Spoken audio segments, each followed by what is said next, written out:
রহমতুল্লাহি তাআলা ওয়া বারাকাতুহু। আমি মাওলানা ইব্রাহিম খলিল মুজাহিদ।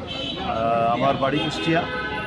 আমি বাংলাদেশ মাজলিসুল মুফাসসিরিনের খুলনা বিভাগের সেক্রেটারি এবং একটি প্রস্তাবিত আলিম মাদ্রাসা প্রিন্সিপাল। আমরা আজকে এখানে এসেছি সারা দেশের ধর্ষণ, জেনাবিচার, অগ্নিসংযোগ, লুটতরাজ, ডাকাতি, ছিনতাই, হত্যা সব বিষয়ের প্রতিবাদ করার জন্য।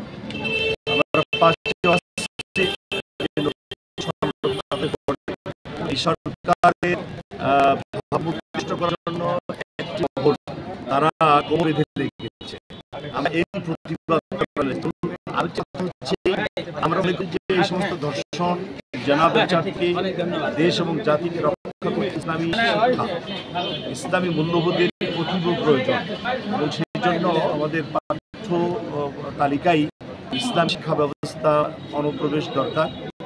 পাশাপাশি আমাদের বিভিন্ন ম্যাগাজিন যেগুলো এবং সোশ্যাল মিডিয়ায় যে নগ্নতা বেহায়াপনা ছড়িয়ে পড়েছে সেই জিনিসগুলোকে বন্ধ করা, সেই জায়গায় যদি বন্ধ করে আমাদের দেশের সন্তানদেরকে তাহলে আমরা একটি সুন্দর একটি পরিবেশ আমরা তাদেরকে উপহার দিতে পারব।